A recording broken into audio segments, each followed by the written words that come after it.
बहुत समय पहले की बात है। त्रेता युग में अयोध्या के एक महान और धर्मनिष्ठ राजा थे, राजा हरिश्चंद्र।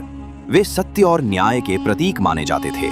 उनके राज्य में प्रजा सुखी थी, कोई दुखी या भूखा नहीं रहता था।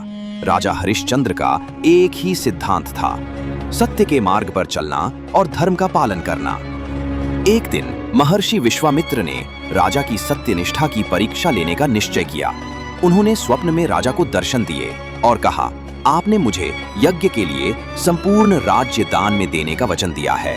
राजा हरिश्चंद्र ने जब सुबह ये बात याद की तो वे विचलित नहीं हुए। उन्होंने वचन निभाने के लिए संपूर्ण राज्य विश्वामित्र को सौंप दिया। राजा, रानी और उनका पुत्र रोहिताश्व अब राजमहल छोड़कर वन में रहने लगे। कुछ समय बाद विश्वामित्र ने फिर कहा कि दान तो दिया, पर दक्षिणा अब भी बाकी है। राजा ने दक्षिणा चुकाने के लिए काशी जाकर नौकरी करने का निश्चय किया। उन्होंने वहां एक डोम श्मशान के रक्षक के पास खुद को बेच दिया ताकि वो दक्षिणा दे सके। अब हरिश्चंद्र श्मशान में काम करने लगे, मृतकों का अंतिम संस्कार कराते और लोगों से शुल्क लेते। उनका जीवन अत्यंत कष्टमय हो गया, लेकिन उन्होंने कभी भी झूठ नहीं बोला, न ही सत्य का त्याग किया। रानी ने भी नौकरानी बनकर जीवन यापन किया, जबकि रोहिताश्व भी अलग हो गया। ये सब देखकर देवता भी चकित हो गए। राजा की ये तपस्या आगे चलकर एक महान मोड़ लेने वाली थी।